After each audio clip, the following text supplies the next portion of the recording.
So guess what?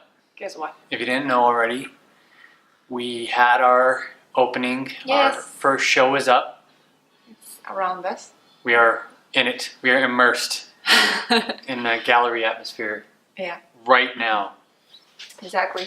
But because of that, the next step is to get immersed in the other part of JuiceBox, which is the educational part. Yes, ma'am.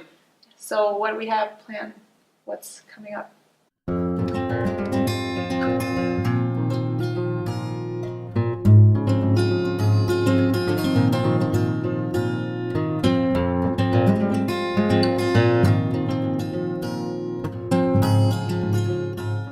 We really believe that the creative process of art, it's linked with the educational part. I mean, part of being an artist is educating yourself, but also you get better when you share your knowledge with your peers.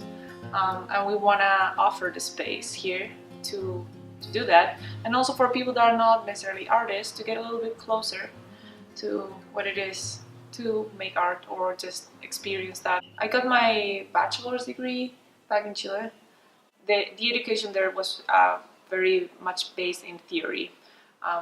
It was very useful for years. I learned a lot about how to understand art and how to look at art and how to think about my own process of art, but it wasn't that good in the technical part, and that's why years later I applied to the New York Academy of Art, which was they emphasize all the academic traditional kind of education. It's where we met. So I feel like I've gotten a good enough balance between those two things. I've had experience teaching before, back in Chile especially. Even in New York, I was a TA for a class. I do have my MFA, and I was prepared to teach. That was my whole reason for getting an MFA, because you don't need to get an MFA to be an artist.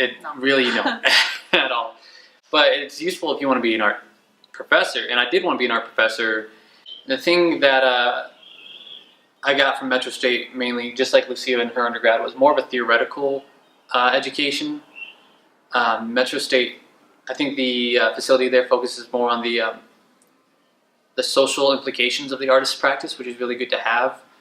But I did feel that I was missing the technical side of being an artist. It felt like there was some basic vocabulary there that I was missing. So I found the school that was kind of advertised as the most academic, the most technique-oriented school out there, which was the New York Academy of Art. That's where I met Lucia. While I was out there, I started to do a lot of very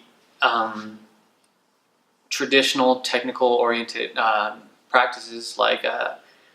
I focused on the drawing program, so I took linear perspective classes with Patrick Connors. We had life drawing classes. Life drawing classes. We worked with a lot of week. A lot of live multiple times a week. I'd say multiple times. Yeah. And we took anatomy classes. I took anatomy classes. In my undergrad, it was very theory centric. In my graduate studies, it's very technique driven. And what Lucia and I have realized, having that common ground, both of us having that as our background, that it's ridiculous that those two things are divided from each other. Yeah, they're basically in a constant relationship. They're basically the same, so you can't separate them. I see no reason even to separate them. No. It seems a little silly. It seems a little bit like some modernist leftovers. Yeah. Which is pointless by now. Yes. And I'm really all about putting technique and theory together. Yeah, I would say in general, our classes want to have that kind of approach. The whole point is to communicate. Yeah, you're always saying something depending on the way that you're doing it.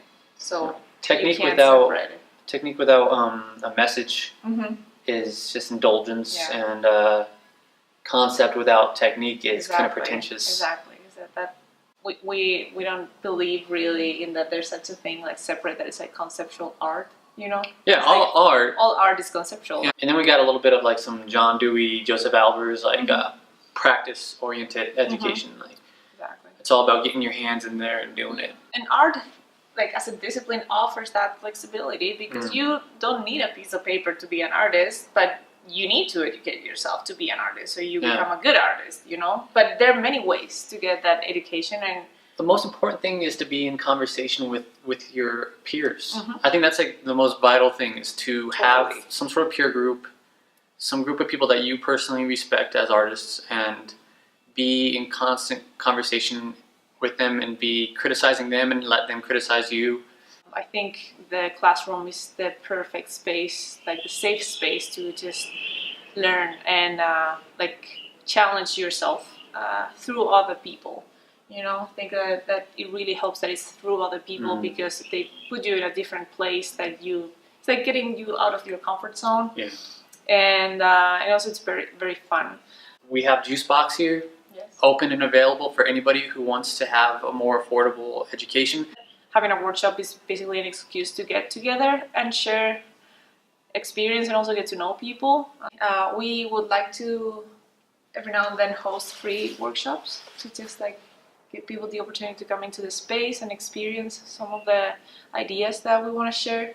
There's also another workshop that is coming up that is going to be on color and perception. That's basically a color theory class with some exercises that we're going to do in class to understand better how color works and how can we apply that in our work. And it's being taught by Lucia, and she's an amazing color theorist, and I don't say that lightly. She's really, really good. You can find all that information on our website, all of the information about the dates, what the workshops are about, which days are going to be taught, and of course we're also open to suggestions if there are other days that would work better for you. These are things that we're going to start figuring out just by doing them. So cool. We'll be waiting for you.